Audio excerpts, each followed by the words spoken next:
नमस्कार, फाइटर समाचार में आपका स्वागत है। पेश आज 13 फरवरी सोमवार सुबह 6 बजे राजस्थान की खास खबरें। 12 में हथियारबंद बदमाशों ने ज्वेलरी शॉप में डकैती की वारदात की। बदमाश दुकान का शटर तोड़कर करीब 100 किलो चांदी, कुछ सोना समेत अन्य गहने लेकर फरार हो गए। दुकान में लगे सीसीटीवी में डकैती की पूरी वारदात कैद हो गई। इसके अलावा आसपास की दुकानों में लगे सीसीटीवी फुटेज में बदमाश डकैती के बाद जाते नजर आ रहे हैं। सूत्रों के अनुसार बदमाश ज्वेलरी शॉप से करीब 1 करोड़ रुपए का माल लेकर फरार हो गए। डकैती का यह मामला 12 जिले के छिपा बड़ौद कस्बे का है। थानाधिकारी चंद्र प्रकाश यादव ने बताया कि कस्बे के मुख्य बाजार में होली खूंट के पास ज्वेलर गौतम गोयल की बड़ी ज्वेलरी शॉप है, जिसमें बड़ी मात्रा में चांदी और सोने की ज्वेलरी रखी थी। रविवार सुबह करीब 3 बजे हथियारों से लैस 8 बदमाशों ने ज्वेलरी शॉप का शटर तोड़ा और 100 किलो चांदी समेत सोना और अन्य ज्वेलरी लेकर फरार हो गए। जयपुर में आपसी विवाद के चलते रात पति पत्नी ने एक दूसरे पर पेट्रोल डालकर आग लगा दी। कमरा बंद कर लगाई गई आग में जिंदा जलने से पति की मौत हो गई।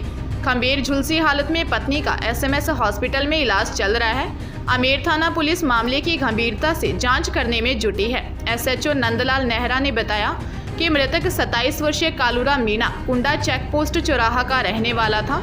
25 वर्षीय पत्नी संतोष मीणा का बर्न वार्ड में उपचार जारी है। जांच में सामने आया है कि कालूराम पास स्थित पेट्रोल पंप पर नौकरी करता था। दोनों की शादी 2 साल पहले हुई थी। दंपति के 6 महीने पहले ही एक बेटी हुई थी। उस समय संतोष अलवर निवासी बहन के पास थी। वह हाल ही में बेटी को बहन के पास छोड़कर पति कालूराम के पास आई थी। भरतपुर में senior teacher Sanskrit education department के पेपर में मथुरा गेट थाना पुलिस ने एक डमी कैंडिडेट को पकड़ा है। बड़ी बात यह है कि डमी कैंडिडेट गुरु हरिकिशन स्कूल से पेपर देकर स्कूल से बाहर आ गया। सेंटर की परीक्षा पर्यवेक्षक डमी कैंडिडेट का पता नहीं लगा सके। पुलिस को मुखबिर से सूचना मिली कि डमी कैंडिडेट का पता लगा और पुलिस ने स्कूल के बाहर निकलते ही डमी कैंडिडेट को गिरफ्तार कर लिया। मथुरा गेट थाना अधिकारी रामनाथ गुर्जर ने बताया कि आशिक अली लहचोरा गांव हिंडौन का रहने वाला है। उसका आज जनरल नॉलेज का पेपर था। उसकी जगह ऋषभ कटियार पेपर देने आया। ऋषभ कटियार कानपुर जिले के बिरेचा माहू गांव का रहने वाला है।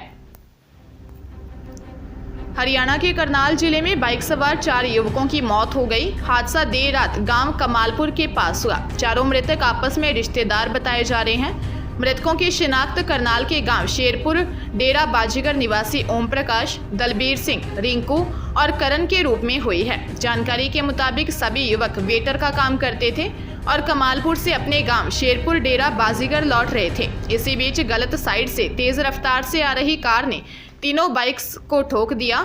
हादसा इतना भयानक था कि 4 युवकों की मौके पर ही मौत हो गई, जबकि 2 युवक गंभीर रूप से घायल हो गए। हादसे के बाद कार चालक मौके से फरार हो गया। सूचना मिलने के बाद घटनास्थल पर पहुंची पुलिस ने शवों को कब्जे में लेकर आगामी जांच शुरू कर दी है। कोटा के जवाहरनगर इलाके में वात्सल्य हॉस्टल की 6ठी मंजिल से कोचिंग छात्र के गिरने से मौत के बाद अब प्रशासन की नींद टूटी है। हॉस्टल्स की चेकिंग की जा रही है। कोटा नगर निगम के अग्निशमन विभाग की टीमों ने शहर के हॉस्टल समय चेकिंग की और वहां पर सुरक्षा व्यवस्था का जायजा लिया। 30 हॉस्टल्स में कई लापरवाही मिली। इसके चलते इन हॉस्टल संचालकों को नोटिस जारी किए गए हैं। इन हॉस्टल्स में किसी भी आपात स्थिति से निपटने के लिए कोई बंदोबस्त नहीं मिले। स्थिति यह थी कि अगर हॉस्टल में धुआं भी हो जाए तो यहाँ रह रहे बच्चों को निकलने के लिए पर्याप्त जगह नहीं थी। जयपुर में दोस्ती कर एक छात्रा से रेप का मामला सामने आया है। रॉन्ग नंबर के जरिए छात्रा की आरोपी गोकिलपुर कालवाड़ निवासी युवक आशीष शर्मा से जान पहचान हुई थी। कंपटीशन एग्जाम देने आई जोधपुर निवासी छात्रा के होटल में रुकने पर नशीला पदार्थ खिलाकर आरोपी ने रेप किया। बेहोशी की हालत में दुष्कर्म कर अश्लील वीडियो भी बना लिए। अश्लील वीडियो से ब्लैकमेल कर देश शोषण के साथ ही 1.80 लाख रुपए वसूल लिए। आरोपी के परिवार की ओर से जान से मारने की धमकी मिलने पर पीड़िता ने सदर थाने में रिपोर्ट दर्ज करवाई है। पुलिस ने एफआईआर दर्ज कर जांच शुरू कर दी है। पंजाब के अमृतसर में पुलिस ने शहर के मशहूर आयरिश बीच डिस्क पर कार्रवाई की है। एसीपी वरिंदर सिंह खोसा ने जानकारी दी है कि यह कार्रवाई एक्साइज विभाग व पुलिस द्वारा मिलकर की गई। आयरिश बीच पब के बेसमेंट में लोगों को हुक्का और सिगरेट पिलाई जा रही थी। इसी दौरान 2 नाबालिग बच्चों को हुक्का पिलाया जा रहा था, जिनकी उम्र 15 साल थी।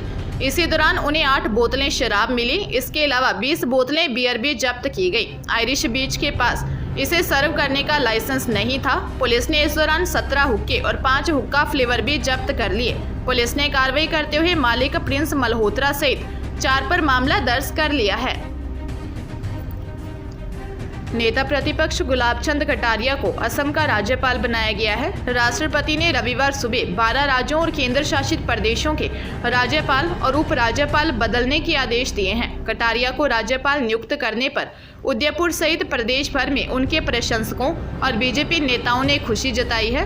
वरिष्ठ बीजेपी नेताओं ने फोन करके कटारिया को बधाई दी है। वहीं कटारिया ने कहा कि उन्हें ऐसी कोई उम्मीद नहीं थी। हालांकि 2 दिन पहले पीएम नरेंद्र मोदी ने उन्हें फोन कर हालचाल जाने थे, लेकिन राज्यपाल बनाने को लेकर कोई चर्चा नहीं हुई थी। कटारिया की गिनती राजस्थान बीजेपी के वरिष्ठ नेताओं में होती है। वे आरएसएस के स्वयं सेवक रहे, फिर जनसंघ में आए। जनसंघ और बीजेपी के शुरुआती नेताओं में से कटारिया प्रमुख रहे हैं। कटारिया राजस्थान बीजेपी के अध्यक्ष रहने के साथ 8 बार विधायक और 1 बार सांसद भी रह चुके हैं।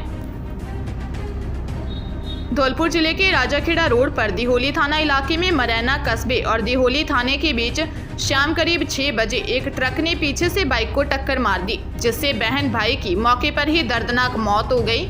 दिहोली थाना प्रभारी बिद्दाराम ने बताया कि मरैना कस्बे के राकेश लोधी का बेटा छोटू और बेटी लक्ष्मी बाइक से शादी समारोह में सहजपुर गांव जा रहे थे, जिन्हें रास्ते में ट्रक ने पीछे से टक्कर मार दी। इससे दोनों की मौके पर ही दर्दनाक मौत हो गई। दोनों बहन भाई की उम्र 18 से 20 वर्ष के बीच बताई जा रही है। परिजनों की ओर से रिपोर्ट मिलने के बाद पुलिस द्वारा कानूनी कार्रवाई की जाएगी। बताया जा रहा है कि घटना के वक्त बाइक पर कोई बच्चा भी सवार था। हालांकि इस बात की अभी आधिकारिक पुष्टि नहीं हो सकी है। नेशनल ग्रीन ट्रिब्यूनल ने पर्यावरण को नुकसान पहुंचाने वाले पंजाब के 85 उद्योगों को बंद करने के आदेश जारी कर दिए हैं। इसके साथ ही 4452 औद्योगिक इकाइयों को कारण बताओ नोटिस जारी किया है। पंजाब में जल प्रदूषण एक बड़ी समस्या बन चुका है। मंत्री चौबे के अनुसार पंजाब में 25,374 औद्योगिक इकाइयां हैं, जिनमें से 2,906 बंद हो चुकी हैं, लेकिन 22,468 अभी भी चल रही हैं। 6,293 उद्योग पंजाब में पर्यावरण मानकों का पालन नहीं कर रहे हैं, जिसके चलते पंजाब की 5 नदियां प्रदूषित हो रही हैं और 3 का स्तर अधिक प्रदूषित जल की श्रेणी में है। पंजाब से सांसद संत बलवीर सिंह सीचेवाल के सवाल पर यह जानकारी केंद्रीय राज्य पर्यावरण मंत्री अश्विनी कुमार चौबे ने राज्यसभा में दी है।